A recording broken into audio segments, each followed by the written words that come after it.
Did you just speak Arabic? Gabriel's voice cut through the low hum of the restaurant. The waitress froze, phone still in hand. For a split second, their worlds collided, his empire built on privilege, hers hidden beneath anonymity. He thought he was addressing staff, but the precision in her tone, the fluency of her words, told another story. Around them, Boston's elite dined, unaware that the most powerful man in the room had just uncovered a secret buried under years of silence. What he mistook for coincidence was the beginning of his unraveling, and she was about to rewrite his entire narrative. He straightened his midnight blue Tom Ford suit and nodded curtly. Bring a bottle of the Chateau Feed 2010 and make sure the chef knows who's dining tonight. As he settled at his corner table overlooking Boston Harbor, a young waitress approached. Something about her caught his attention, perhaps the quiet dignity in her posture unexpected in service staff. "Good evening, sir. Would you like to start with sparkling or still water while you wait?" Her voice carried a hint of something he couldn't place. Not quite an accent, but a certain precision to her words. Still. "And tell kitchen to prepare the Arabian spiced lamb. My guests will appreciate the gesture." She didn't write it down. Irritation flickered across his face. "Did you get that? The Arabian spiced lamb with saffron rice pine nuts and pomegranate reduction?" "Yes, sir." She met his gaze directly, something staff rarely dared. Her eyes were a startling blue against her light brown hair, which was neatly secured in a simple twist. Gabriel raised an eyebrow. "That's right." As she turned, her phone buzzed in her apron pocket. She glanced at it quickly, then back at Gabriel. "Excuse me, sir. I need to take this. It's the kitchen. It's the—" He waved her away impatiently, opening his portfolio to review the investment proposal. But when her voice carried from the service corridor, his head snapped up. She was speaking rapid, flawless Arabic, the clinical cadence, the diplomatic formality. This wasn't kitchen staff Arabic or tourist phrases. This was high political Arabic with the precise diction of someone who had spent years in diplomatic circles. "Audi." Her voice was low but intense. "No, I don't work with them anymore. That's behind me now." Gabriel spoke 4 languages fluently, including business-level Arabic, a necessity in his global dealings. But her Arabic was beyond business level. It was native speaker quality with the formal polish of political training. She returned moments later composed as if nothing had happened. "Your water, sir. The chef has been informed about the special preparation." Gabriel studied her name tag. Sophia. "That wasn't the kitchen on the phone," he said flatly. Her professional smile faltered for just an instant. "I apologize for the confusion, sir. You were speaking Arabic, political Arabic." He leaned forward. "Where did you learn to speak like that?" The color drained from her face, but her posture remained impeccable. "I studied languages in college, sir. Would you like to order an appetizer while waiting for your guests?" Before he could press further, his phone rang. The Saudi delegation was canceling. Their flight delayed in New York. Frustration surged through him as he ended the call. Millions potentially lost because of weather. When he looked up, Sophia was still there, having overheard enough to understand. "Shall I cancel the preparations, sir?" she asked. Gabriel made a sudden decision. "No, I'll dine alone and you'll join me." Her eyes widened. "Sir, I'm working. I can't. You can and you will. Consider it a job interview." He gestured to the chair across from him. "I want to know how a waitress speaks diplomatic-level Arabic in my restaurant." "Mr. Montero, this is highly inappropriate. I could lose my job. I own this hotel. Your job is safe." His tone softened slightly. 15 minutes. That's all I'm asking." Something flickered in her eyes.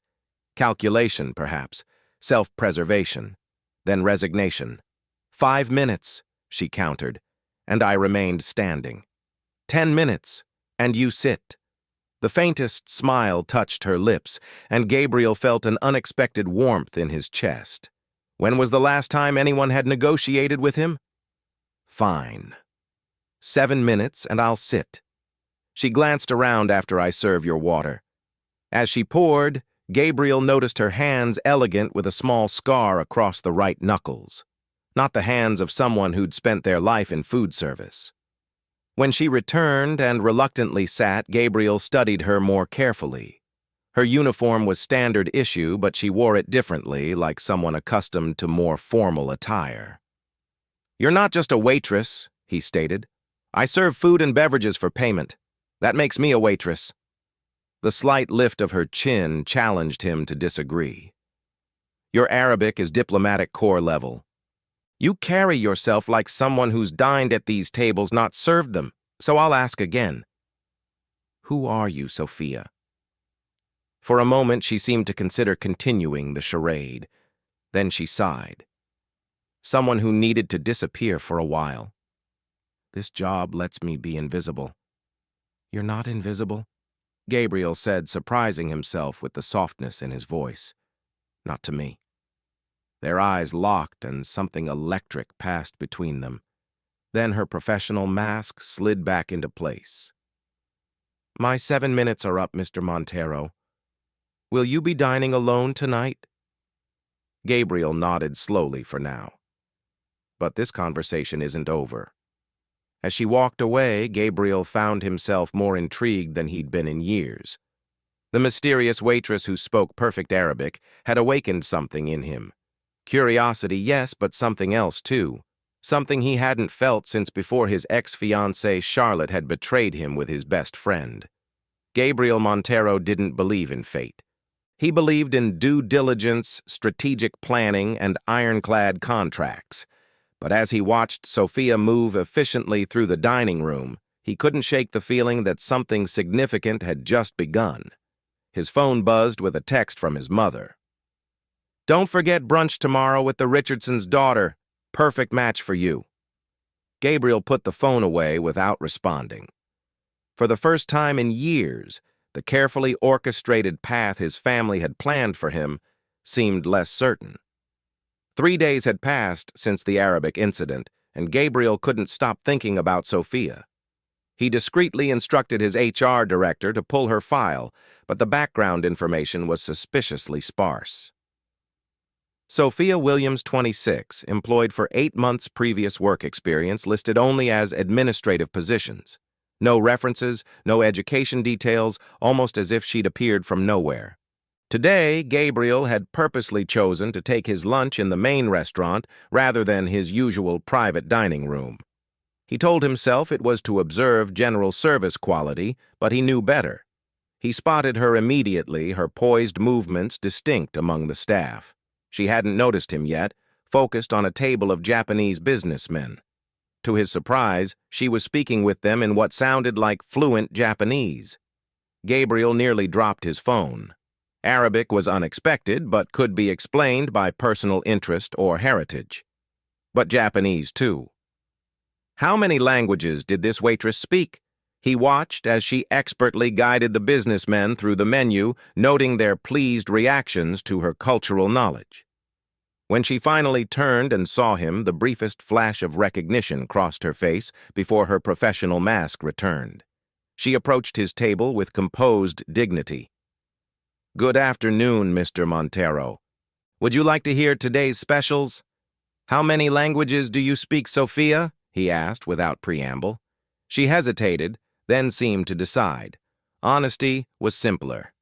6 fluently, 2 more conversationally. 8 languages, he echoed. "And you're serving club sandwiches." Something flashed in her eyes. Pride, perhaps, or defiance. "There's dignity in all honest work, Mr. Montero. I never suggested otherwise, but you're overqualified.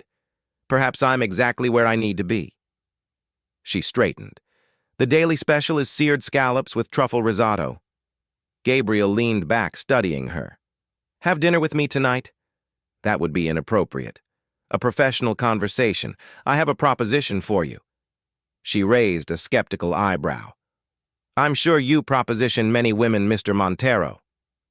Despite himself, Gabriel smiled. "A business proposition. Your language skills are being wasted here. I appreciate your concern for my career trajectory, but I'm content with my current position. Gabriel wasn't accustomed to rejection, professional or otherwise. He changed tactics. You know who I am, don't you? Beyond just the owner of this hotel. Gabriel Monto, 32, CEO of Monto Luxury Hotels and Resorts. Estimated net worth $4.8 billion. Recently expanded into Middle Eastern markets, known for transforming struggling properties into exclusive destinations. She recited this without emotion, then added, "The business press is quite thorough." Her detailed knowledge confirmed his suspicions. No ordinary waitress would have such information at hand. And you still turned down a meeting with me, perhaps because I know exactly who you are. The words carried weight beyond their surface meaning. Before he could respond, a commotion erupted at the entrance. Charlotte Watson, his ex-fiancée and daughter of his company's second-largest shareholder, sauntered in designer heels clicking against marble. Her timing, as always, was terrible. "Gabriel, darling." Her voice carried deliberately across the restaurant. "I've been calling you all morning." He stood reluctantly, his expression cooling. "Charlotte, this is unexpected." Charlotte's calculating gaze swept over Sophia, dismissing her instantly. Private conversation needed, honey. Daddy's concerned about the Dubai numbers. Sophia began to step away, but Gabriel stopped her. "We'll finish our conversation later." Charlotte's eyes narrowed.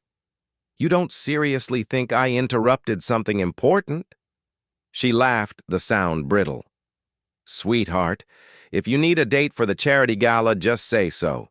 No need to scrape the bottom of the staff barrel." Sophia's expression remained professionally blank, but Gabriel caught the slight stiffening of her shoulders. "That's enough, Charlotte," he said sharply. "Miss Williams was assisting me with something." Charlotte rolled her eyes. I'm sure she was. She dropped into the chair opposite his. "Now about Dubai." Gabriel caught Sophia's eye as she turned to leave. Something passed between them. An unspoken acknowledgement of Charlotte's rudeness, perhaps, or something deeper. Later that afternoon, Gabriel found himself in the hotel's kitchen under the pretense of discussing menu changes with the executive chef. His real purpose was obvious even to himself, hoping for another glimpse of her. He was about to leave when he spotted Sophia in the break room phone pressed to her ear, speaking what sounded like perfect French.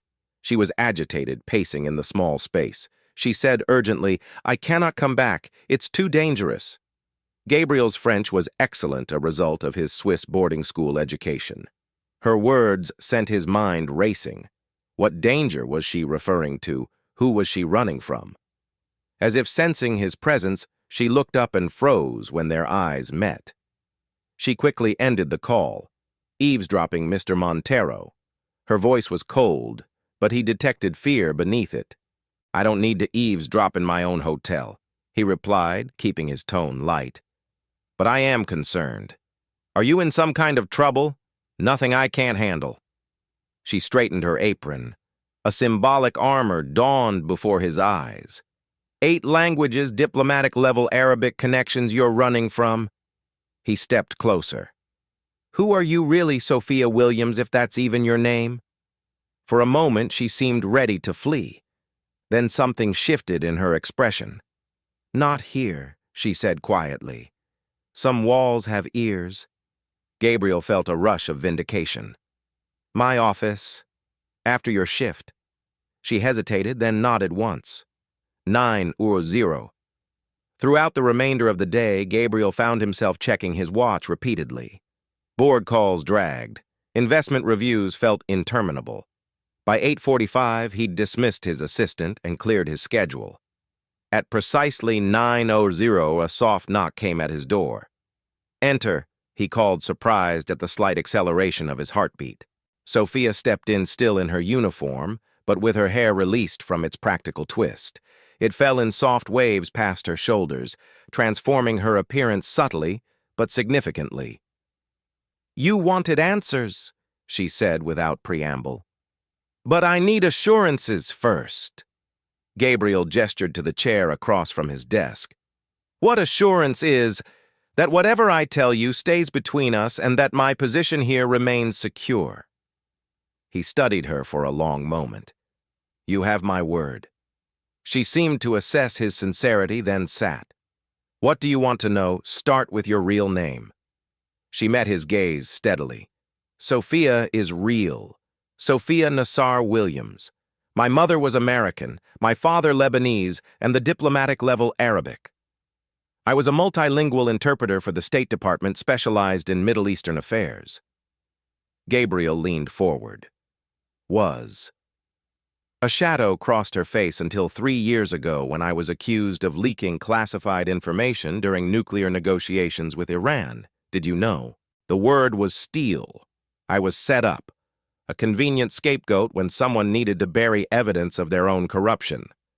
Her eyes held such conviction that Gabriel found himself believing her without question.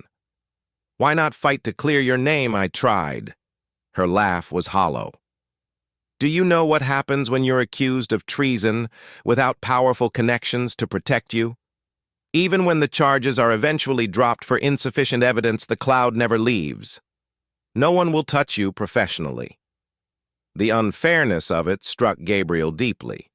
With his family name and connections, he'd never faced such powerlessness. So you went from interpreting for diplomats to serving drinks. Turns out, when your security clearance is revoked and your reputation destroyed, fine dining service is one of the few places where speaking multiple languages is still considered an asset.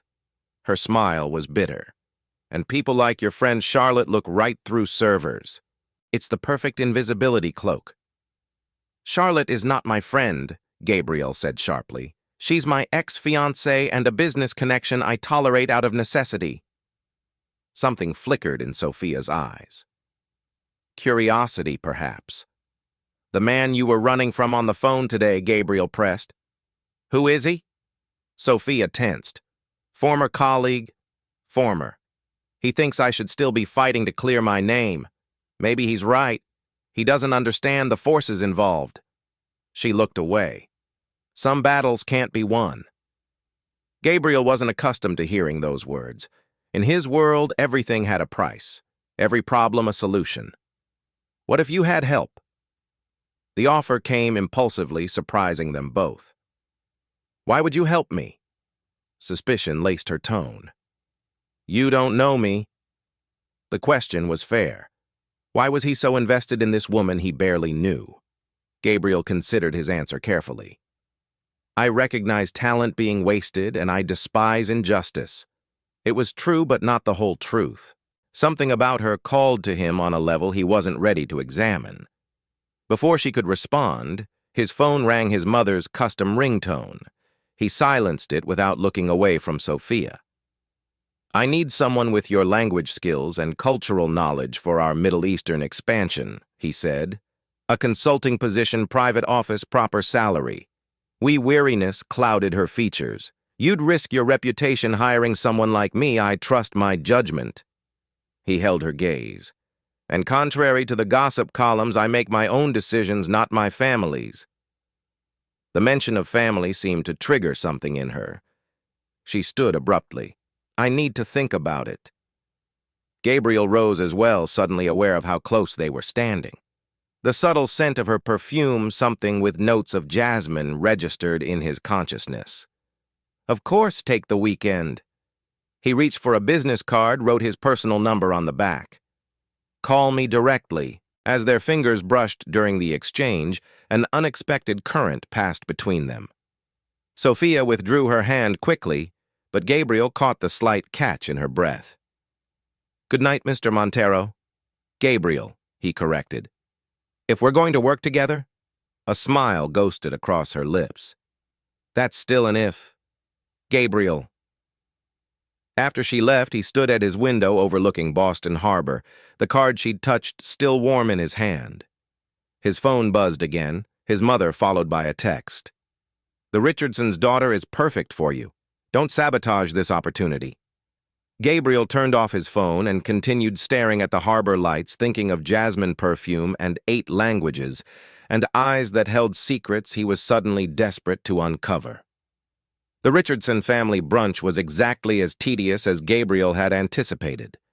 His mother, Victoria Montero, had orchestrated the entire affair with surgical precision, from the casual seating arrangement that placed him beside Eliza Richardson to the not-so-subtle mentions of Eliza's accomplishments at her father's investment firm. Gabriel hardly touched his food, his mother observed with a pointed look. Perhaps he's distracted by the Dubai project, or perhaps by more pleasant distractions, added Richard Richardson Sr. with a wink toward his daughter. Eliza smiled demurely. At 29, she was the epitome of Boston Brahmin perfection, Ivy League education, tasteful pearls, and the right family connections. On paper, she was exactly what the Montero dynasty needed to solidify its social standing, despite their new money status, a fact his mother never forgot. Gabriel gave a tight smile. The Dubai project has my full attention. As the conversation droned on, his thoughts drifted to Sophia. A week had passed since their conversation in his office, and she hadn't called. Worse, when he'd returned to the hotel restaurant, the maître informed him she'd taken personal leave. He'd almost convinced himself to forget about her when his phone vibrated with a text from an unknown number. Lobby of the Boston Public Library, 2 p.m. today, if you're still interested in that consulting position. Gabriel checked his watch, 1:40 p.m. He could make it barely. "Excuse me," he said, standing abruptly. "Hotel emergency." His mother's disapproving frown followed him out, but for once he didn't care. 20 minutes later, Gabriel entered the library's grand reading room, scanning the space until he spotted her. Sophia sat near a window, sunlight catching in her hair. Without her waitress uniform, dressed in a simple blue dress that matched her eyes. She looked transformed, though no less guarded. "I was beginning to think you'd disappeared for good," he said, taking the seat across from her. "I considered it." She closed the book she'd been reading, something in what looked like Russian. But running again felt like admitting defeat. Again, he caught the word. She ignored his question. "I've been researching you, Gabriel Montero. Find anything interesting?" "Your family immigrated from Brazil when you were 5. Your father built a small hotel chain that you expanded tenfold after Harvard Business School. Despite your reputation as a ruthless businessman, your employee satisfaction ratings are surprisingly high." Gabriel raised an eyebrow. "Most people stop at the ruthless businessman part." "I'm not most people." She leaned forward. "You've never been involved in any political scandals, and your company's security protocols are exceptional. That's important to me." "Is that why you're here?" "You've decided I'm safe." "Let's say I've decided you're worth the risk." She slid a folder across the table. "My actual resume. If the offer still stands," he opened it, scanning quickly. "B.A. in International Relations from Georgetown, M.A. in Middle Eastern Studies, from Yale language certifications in Arabic, Farsi, French, Japanese, Russian, and Portuguese, plus conversational proficiency in Mandarin and Turkish. 5 years with the State Department, reaching senior interpreter status before the abrupt end of her career." It was even more impressive than he'd guessed. "The offer absolutely stands," he said.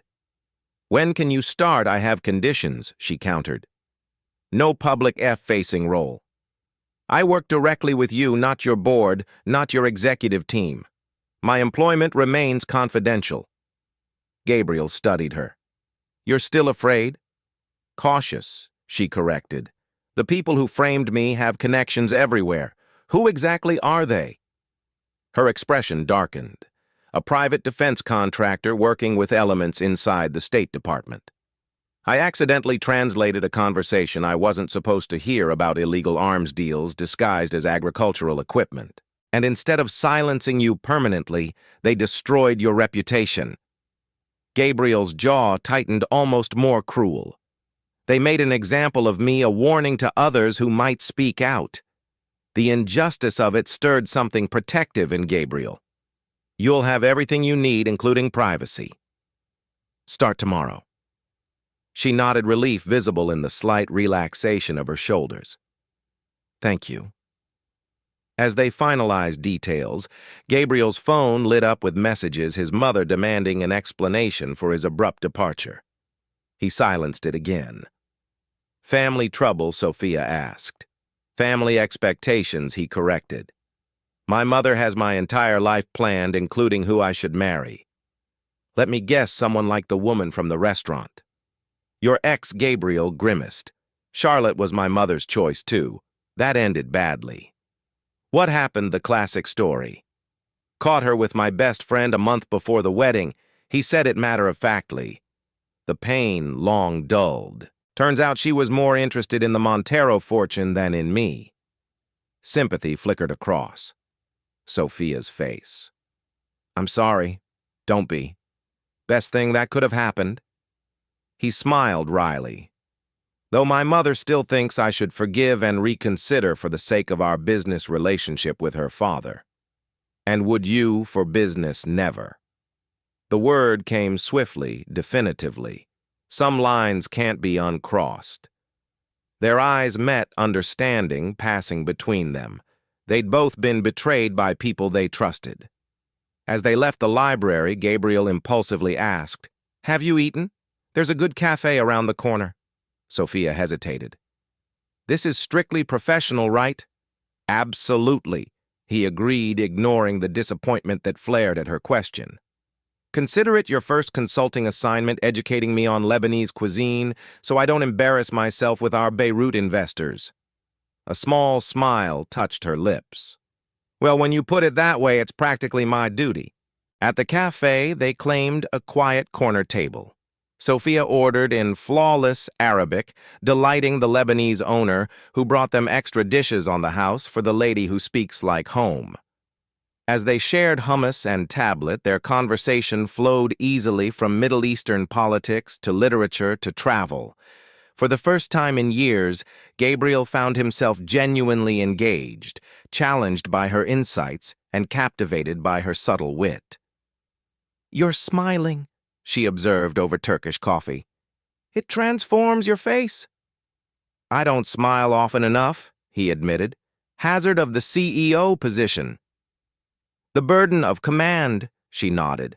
I remember my father saying that. Your father was in a leadership position. Something guarded returned to her expression. He was a government official back in Lebanon. Before Gabriel could probe further, his phone rang. The special tone he'd assigned to his executive assistant. Unlike his mother's calls, this one he couldn't ignore. Monto, he answered curtly. His assistant's voice was tense. Sir Mr. Watson is here with lawyers. Something about pulling his investment if you don't meet with him immediately. Gabriel's jaw tightened. Charlotte's father, his second largest investor and perpetual thorn in his side. I'm on my way. He ended the call and looked apologetically at Sophia. Business emergency rain check. She nodded, but he caught the weariness returning to her eyes. Everything okay? Nothing I can't handle? He echoed her words from earlier. Then, on impulse. Have dinner with me tomorrow night. Not for work, just dinner. Surprise flickered across her face. I thought this was strictly professional. It was. It is. He found himself uncharacteristically flustered, but I'd like to continue our conversation without business interruptions.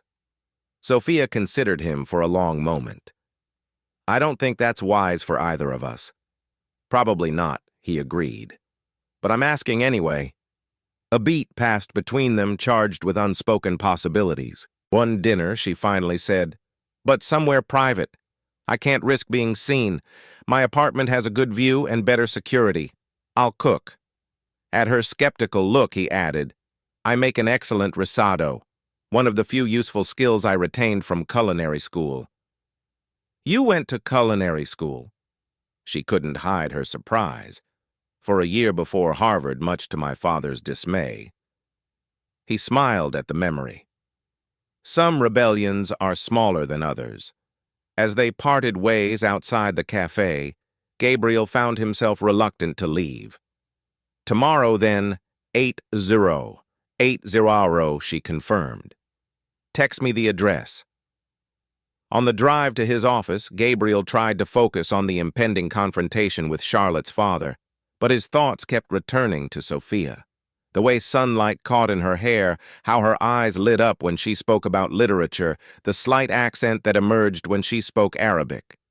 By the time he reached his office, Gabriel had to admit the truth to himself.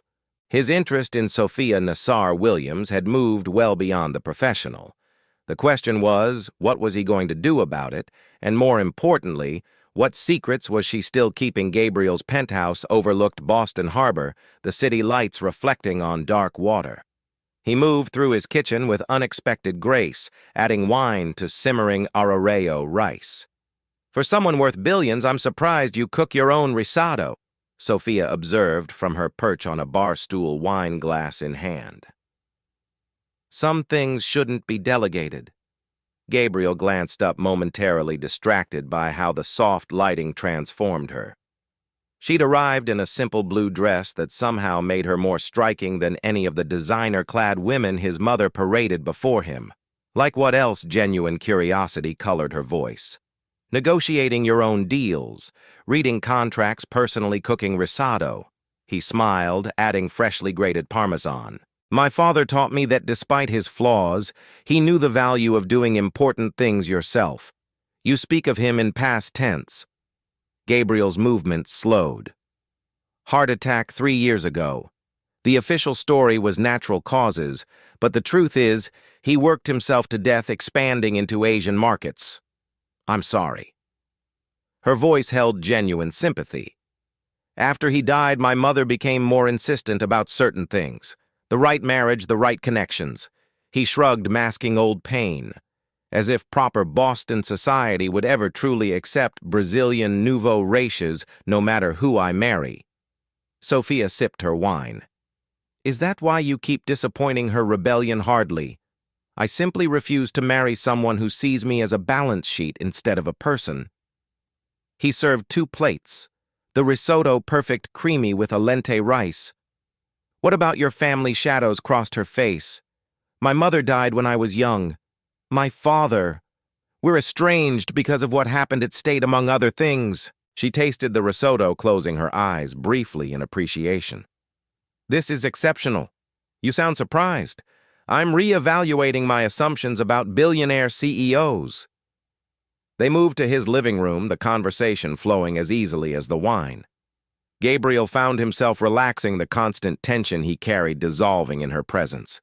As Sophia described a diplomatic incident in Tokyo, his phone buzzed. Charlotte's name flashing on the screen. He declined without comment. Your ex-fiancé seems persistent, Sophia observed. Her father's company owns 20% of Montero Hotels. She leverages that whenever possible. His expression darkened. Especially since the Dubai project. Is that what the emergency was about yesterday? Her father threatening to pull out? Gabriel nodded. Stephen Watson suddenly has concerns about expansion in the Middle East, concerns he didn't voice when we broke ground 6 months ago. What changed? He claims the political climate has destabilized. Gabriel's tone was skeptical, but the timing suggests it's more about pushing me back towards Charlotte. Would consolidating your companies through marriage make business sense? Perfect sense, which is why my mother still hopes we'll reconcile. His eyes met hers, but some prices are too high, even for empire building. Something shifted in Sophia's expression. Respect, perhaps. Their conversation drifted to safer topics until Gabriel's security system chimed, indicating an approaching elevator. Are you expecting someone? Sophia tensed visibly.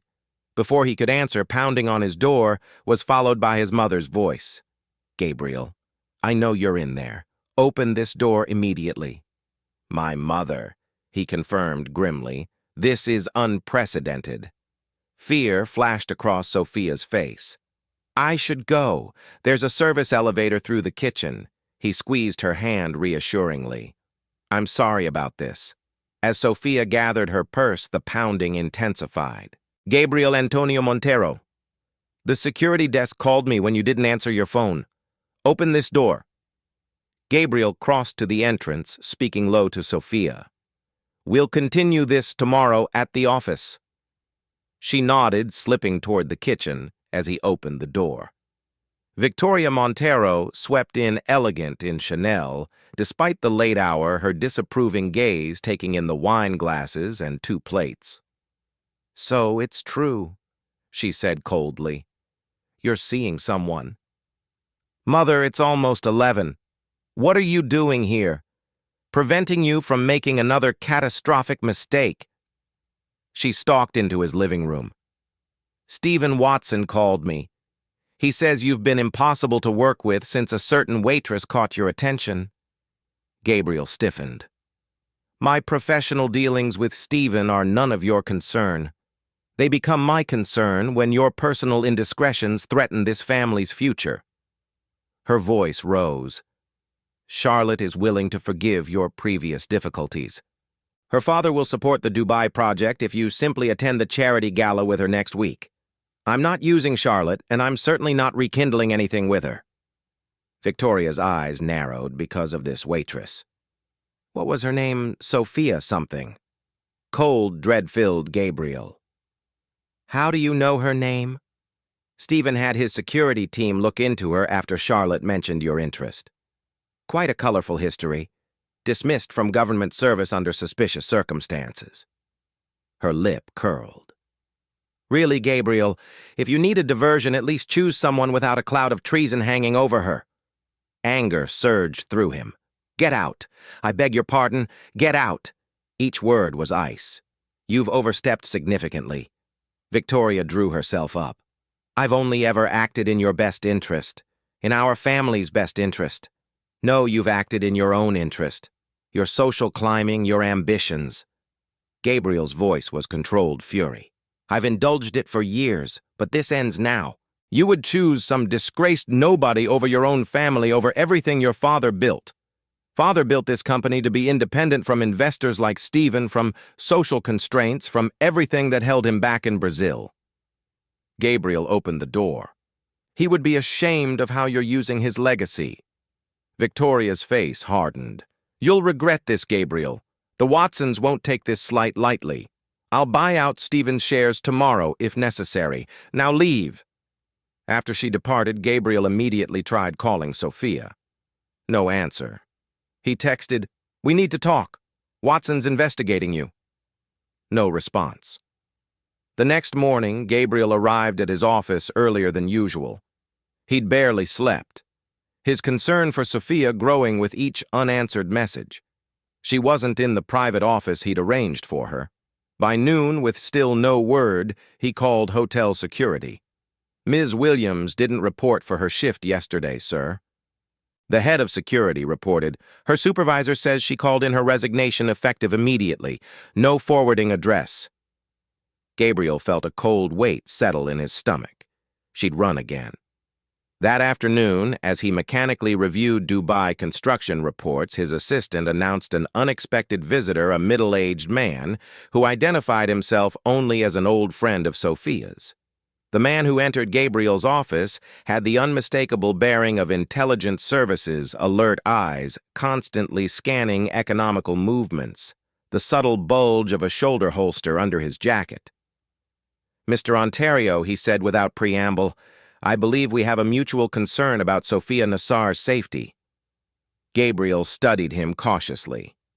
"You have me at a disadvantage, Mr. Daniels. James Daniels. I worked with Sophia at State." He placed a card on Gabriel's desk, Department of Diplomatic Security. "She contacted me last night, quite distressed. Said she needed to disappear again because they had found her." "Where is she now?" Gabriel demanded. "I don't know. She wouldn't tell me."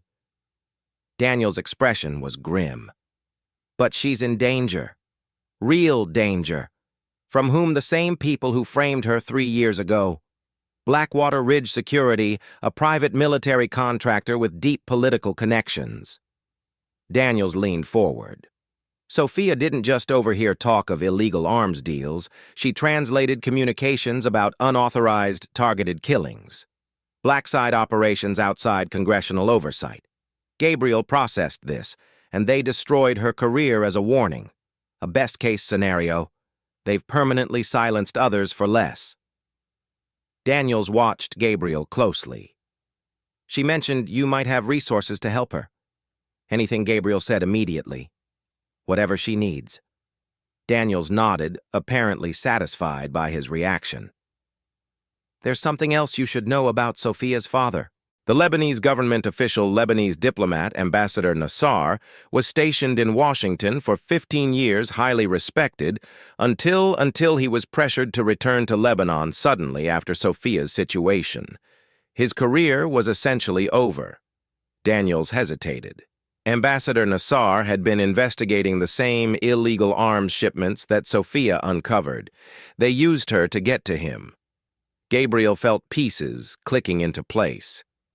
That's why she's so afraid. It wasn't just about her career.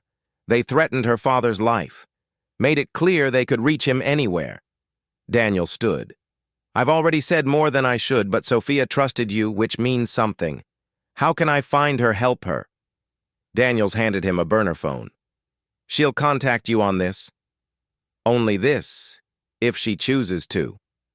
After Daniels left, Gabriel sat motionless, the burner phone heavy in his hand. The woman who'd captured his interest, perhaps even his heart, was in genuine danger, and he felt helpless to protect her. His regular phone rang. Charlotte again. This time he answered, What do you want, Charlotte? Her voice was syrupy sweet. Just checking if you've reconsidered the gala invitation, Daddy says, as the Dubai investors will be there. Cold clarity washed through Gabriel. Tell your father I know what he's doing, investigating my employees, threatening my projects. Gabriel, darling, don't be dramatic. Daddy's just looking out for your interests. My interests are no longer any of your concern. His voice hardened. And as of tomorrow, Monto Hotels will be buying back Watson Holdings shares. At market price, nothing more. Charlotte's sweet facade cracked. You're making a mistake over some waitress. No, Charlotte. I'm finally correcting the mistake I made with you. He ended the call. That night alone in his penthouse, Gabriel found himself standing at the window where Sophia had admired the view. The burner phone remained silent, its presence a constant reminder of her absence. For the first time in his carefully controlled life, Gabriel felt truly powerless, waiting for a call that might never come. 5 days passed without word from Sophia. Gabriel moved through his life mechanically closing the deal to buy back Watson's shares, avoiding his mother's calls, checking the burner phone obsessively. On the 6th day, it finally rang. Gabriel Montero, he answered tensely. Silence then. You shouldn't use your real name on a secure line. Sophia's voice sent relief flooding through him. Where are you? Are you safe, safer than I was? She sounded exhausted. I'm sorry I left without explanation. Daniels found me. He explained some of it. James always was protective. A pause. How much did he tell you about your father? The real reasons you were targeted. Gabriel gripped the phone tighter. Sophia, let me help you. That's why I'm calling. I need your help, but it might put you in danger too. Tell me what you need. Information about a series of wire transfers from Monto Hotels to a holding company called Crescent Basin Partners 3 years ago. Gabriel frowned. I'd need to check our records. What's this about Crescent Basin is a shell company for Blackwater Ridge? According to documents my father secured before he was forced out, they received payments from several major hotel chains, including yours, around the time I was framed. You think my company was involved? Disbelief colored his voice. Not necessarily you, but someone within Monter Hotels. Her voice softened slightly. I wouldn't ask if it weren't important. I'll look into it immediately. Gabriel hesitated. When can I see you? It's not safe yet. I'll call again tomorrow, same time. After she hung up, Gabriel immediately contacted his CFO demanding complete records of all international wire transfers from the period in question.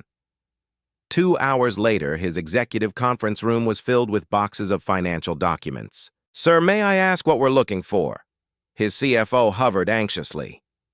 Any transactions with Crescent Basin Partners? Gabriel was already scanning spreadsheets, and I want this kept absolutely confidential. Hours passed. Near midnight, Gabriel found it. 3 wire transfers totaling $2. $4 million to Crescent Basin Partners, authorized by his father 3 years ago, categorized as security consulting. Around 3:00 a.m., he discovered something else. A series of emails between his father and someone called RK discussing necessary precautions for the Beirut property and ensuring mutual interests are protected. The language was deliberately vague, but the timing aligned perfectly with Sophia's disgrace. Gabriel slept fitfully, his dreams haunted by the possibility that his father, the man who taught him integrity, might have been complicit in destroying Sophia's life. When the burner phone rang the next evening, Gabriel answered with his heart in his throat. "I found the transfers," he said without preamble, "and emails that suggest my father was involved with Blackwater Ridge." Sophia's sharp intake of breath was audible. "I was afraid of that. We need to meet tonight. Where? The Old North Church." 9:00. Gabriel arrived early. The historic church quiet and shadowed. He felt her presence before he saw her. Sophia emerging from the darkness, her face half hidden by a scarf. The moment he saw her, control slipped. He crossed the space between them in 3 strides, pulling her into an embrace that surprised them both. She tensed momentarily, then relaxed against him, her body softening. "I was worried," he murmured against her hair. "I know. I'm sorry." She pulled back reluctantly. "But we don't have much time." They sat in a back pew, voices low. Gabriel handed her copies of the documents he'd found. "My father knew," he said, the admission painful. "I don't know how deeply he was involved, but he knew about Blackwater Ridge." Sophia studied the papers, her expression grim. "These match what my father uncovered. Blackwater Ridge approached several international hotel chains with interests in the Middle East, offering regional security solutions, which meant paying them to ensure military contracts went to preferred vendors. Protection money," Gabriel translated bitterly. "Essentially, but more sophisticated." She indicated the emails. "Your father's correspondence suggests he was uncomfortable with the arrangement." Gabriel looked more closely at the exchanges she indicated. His father's responses were increasingly questioning the methods being employed. He was pulling out. Gabriel realized these last emails he's telling them he's ending the relationship, which may explain why he died of a heart attack shortly after. Sophia's voice was gentle but direct. The implication hit Gabriel like a physical blow. "You think they killed him? I think men like those running Blackwater Ridge don't allow loose ends." Her eyes held compassion. The timing is suggestive. Gabriel felt rage building at the men who'd threatened Sophia, at the system that protected them, and at his own ignorance. "We need to expose them. It's not that simple. These people have protection at the highest levels. I don't care. They destroyed your life. They may have killed my father." His voice hardened with determination. "And they're using my company's money to do it." Sophia studied him, something shifting in her expression.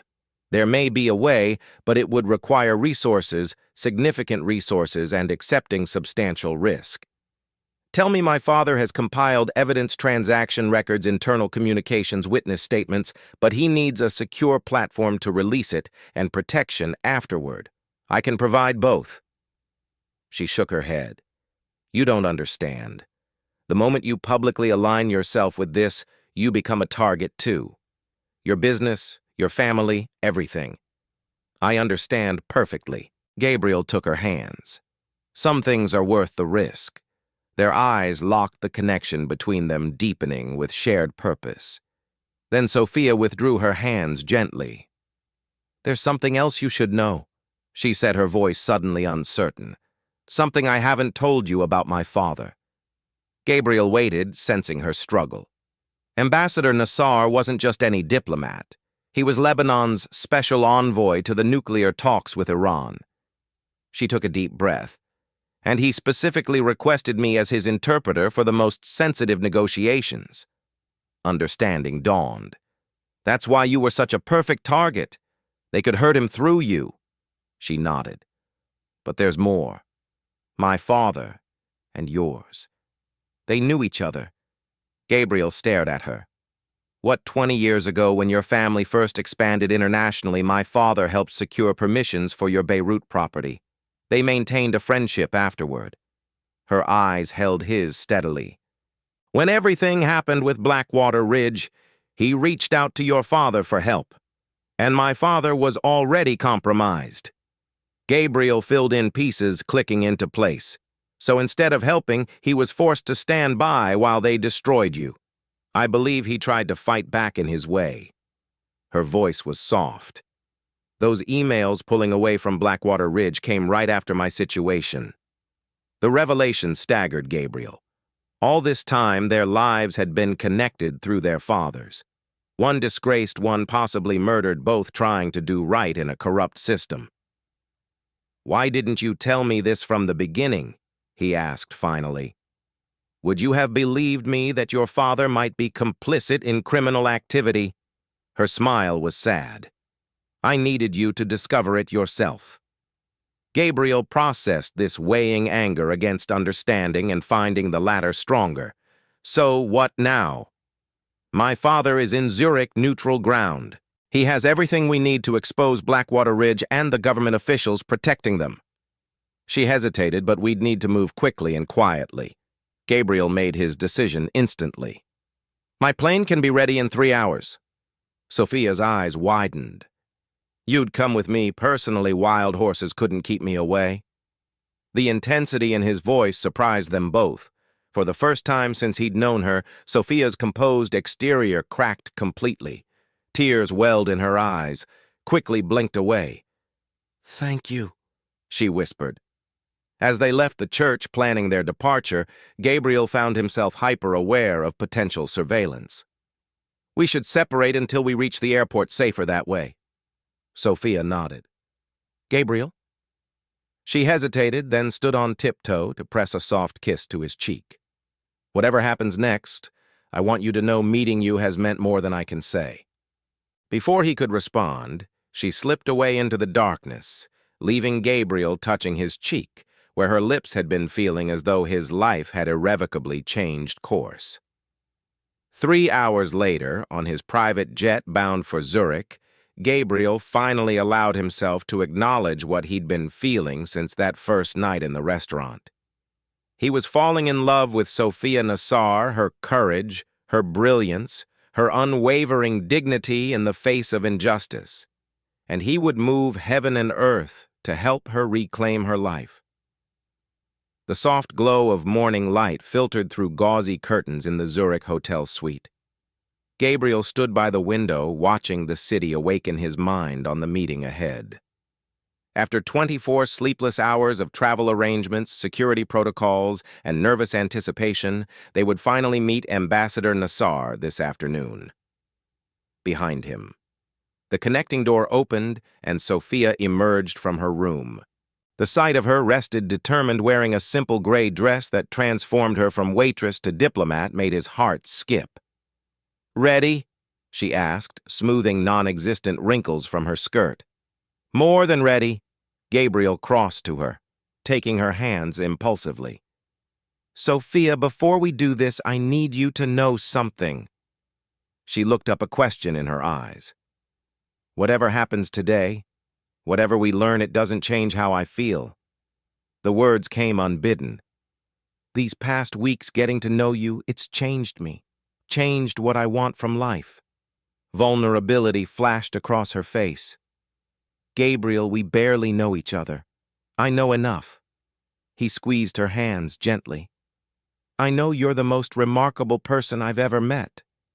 I know I've never felt this way before, and I know I want the chance to see where this leads when we're not running for our lives.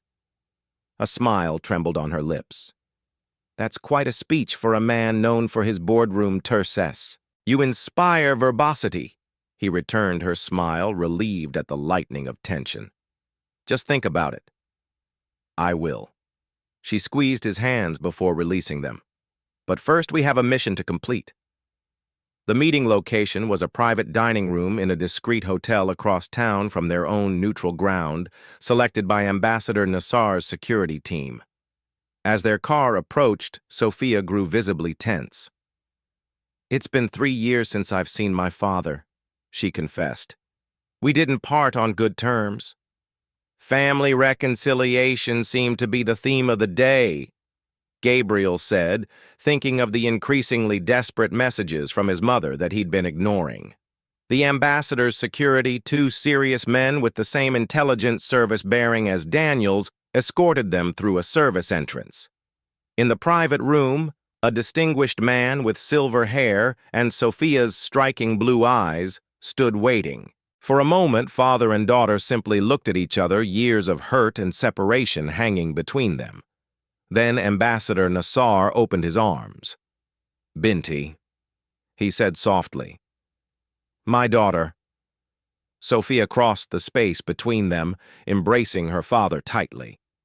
Gabriel hung back, giving them privacy for their reunion. When they separated, the ambassador extended his hand to Gabriel. "Mr. Montero, you have my eternal gratitude for helping Sophia. Your father would be proud." The mention of his father brought a pang, but Gabriel accepted the handshake firmly. "I'm honored to help, Ambassador, and I hope we can finally bring justice for both our families." Over a tense meal, Ambassador Nassar shared what he'd compiled. A devastating dossier on Blackwater Ridge's operations, their government enablers, and the corporations that knowingly or unknowingly funded them. "The key is releasing this simultaneously to multiple outlets," the ambassador explained with irrefutable authentication. "Once it's public, their political protection becomes a liability. Monto Hotels will hold a press conference confirming our part in this," Gabriel decided. "They can't dismiss it as conspiracy when one of their own funding sources confesses." "It would mean exposing your father's involvement," Sophia said quietly. "My father was manipulated, then silenced when he tried to break free." Gabriel's jaw set determinedly. His legacy deserves the truth, not protection through silence. As they finalized plans, Gabriel's secure phone rang, his executive assistant's emergency line. "Sir, I'm sorry to disturb you, but there's been a development." Her voice was tense. "Your mother has called an emergency board meeting. She's attempting to have you declared temporarily unfit to lead the company due to erratic behavior." Cold anger washed through Gabriel. "On what grounds?" "Sir, she's claiming you've been compromised by Ms. Williams." His assistant lowered her voice. "She has photographs of your meeting's financial records of the special position you created. She's painting it as an inappropriate entanglement affecting company decisions." Gabriel's mind raced. His mother hadn't acted alone. This had Charlotte and Stephen Watson written all over it. "When is the meeting tomorrow morning, 9:20 a.m., Boston time? Delay it. Any excuse, I'm flying back tonight." Gabriel ended the call, turning to find both Nassars watching him expectantly. "Problems?" the ambassador inquired. "Nothing I can't handle." Gabriel met Sophia's concerned gaze. "But we need to accelerate our timeline." As they redrew their plans, security suddenly burst into the room. "We've been compromised." Black SUV circling the block. Men with tactical gear. Blackwater Ridge. Sophia whispered, fear clouding her features. What followed was a blur of activity. Security hustling them through service corridors, splitting up to create confusion.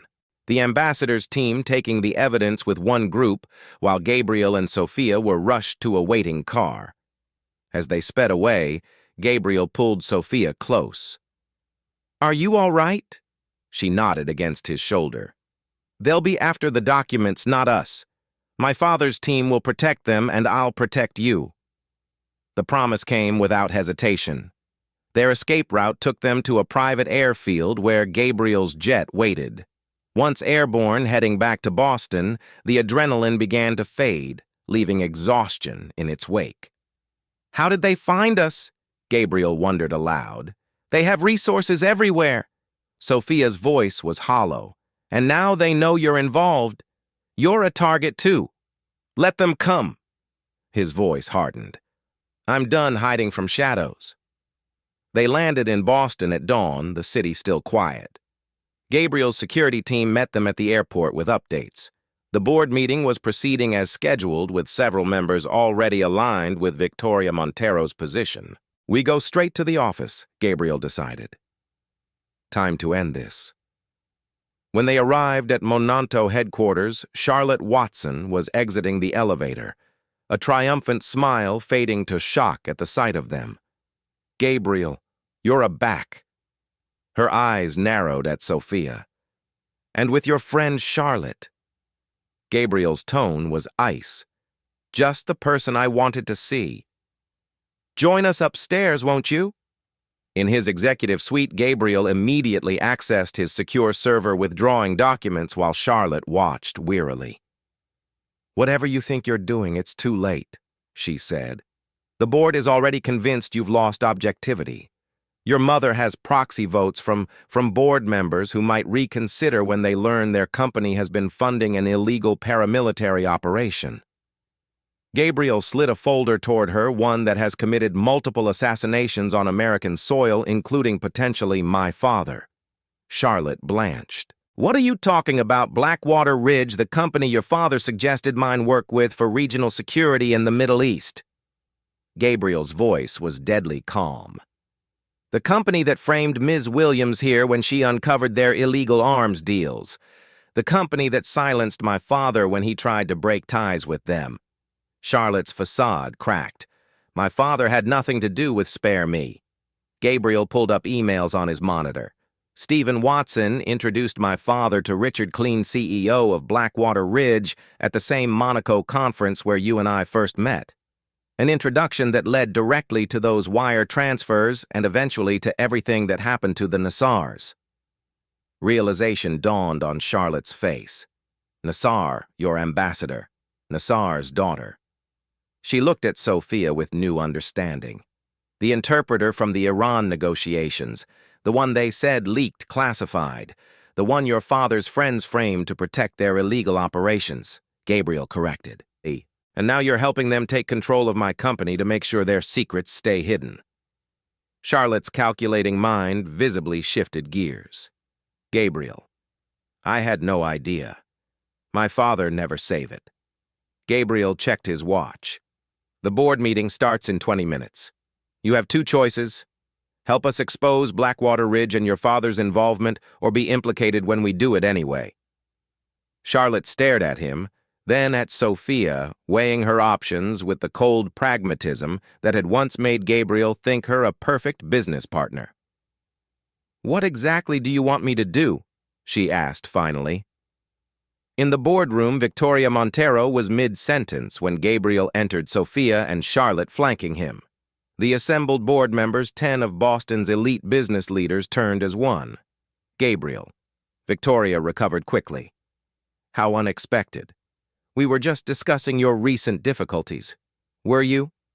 Gabriel took his place at the head of the table.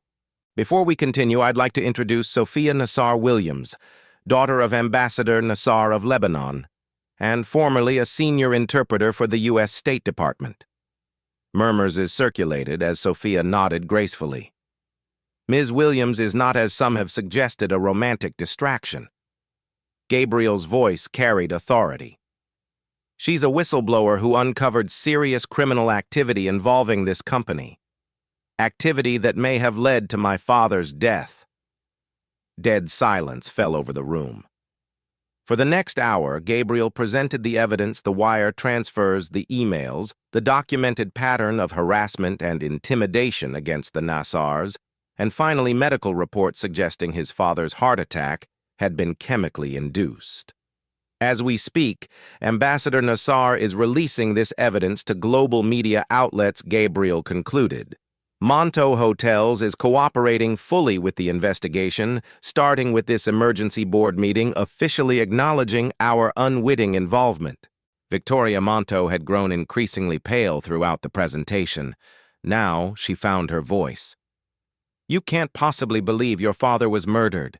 He had a heart condition that developed suddenly after he began questioning Blackwater Ridge's methods, Gabriel countered. After he reached out to Ambassador Nassar about his daughter's situation, Charlotte stepped forward, then her testimony the final devastating blow confirming her father's role as intermediary between Blackwater Ridge and various corporations, including Montero Hotels. My father assured me this was standard practice for American businesses operating in unstable regions, she said, her performance convincing even to Gabriel, who knew she was saving herself. I had no idea they were involved in illegal activities, much less targeted killings. By meeting's end, the board unanimously voted to support Gabriel's position, initiate an internal investigation, and cooperate with federal authorities. Victoria sat shell-shocked, her social ambitions in ruins. As the boardroom emptied, she approached Gabriel. "You've destroyed everything we built," she said bitterly. My father wanted integrity above all." Gabriel cut her off. "Something you forgot in your rush to be accepted by people who would never truly respect us." Victoria's gaze shifted to Sophia, standing quietly nearby. Is she worth all this?" Gabriel looked at Sophia, brilliant, courageous, dignified, even in the face of injustice, and the answer came easily. "Yes, she is." Later that night, after hours of press statements, law enforcement interviews, and crisis management, Gabriel and Sophia stood on his penthouse balcony. Below, news vans still crowded the street as the story exploded across global media. "It's really over," Sophia said softly after 3 years of looking over my shoulder. "Justice is just beginning," Gabriel corrected. "But yes, the hiding is over." He turned to her. "What will you do now?" "Return to diplomatic service." She considered this. "Eventually, perhaps, but first I need time to reconnect with my father to figure out who I am when I'm not running or hiding." Gabriel nodded, trying to mask his disappointment. "Of course, take all the time you need." "I was hoping," she said carefully, "that you might help with that process." Hope flared within him. "I'm listening. You mentioned wanting to see where this leads." She gestured between them. "I'd like that too, but slowly, properly." Gabriel smiled, taking her hand. "Dinner tomorrow. A real date this time. No business talk, no international conspiracies. I'd like that." She squeezed his hand. "Though I should warn you, normal might feel boring after all this with you." "Never." He drew her closer. And this time when they kissed, there was no hesitation, no shadow of fear or uncertainty, just the promise of something true beginning. 1 year later, Gabriel stood watching Sophia address the United Nations Security Council. Her testimony about corporate funding of private military contractors creating waves throughout the international community. Ambassador Nassar sat proudly in the gallery, fully restored to diplomatic standing. Nearby, James Daniels, now heading a special FBI task force on private military contractor oversight, nodded respectfully to Gabriel. Charlotte Watson had parlayed her unwitting whistleblower status into a book deal and consulting position, distancing herself from her father, who now faced federal charges. Victoria Montero had retreated to Brazil, her social aspirations abandoned. As Sophia concluded her powerful testimony, her gaze found Gabriel's in the audience. The connection between them flowed strong and sure, a partnership forged in crisis, but flourishing in peace. Later, as they walked through Central Park, Gabriel stopped beneath a flowering cherry tree. "I've been thinking," he said, taking both her hands, "about something you once told me about dignity and all honest work." Sophia smiled. "I still believe that. So do I. Which is why I'm leaving Monto Hotels."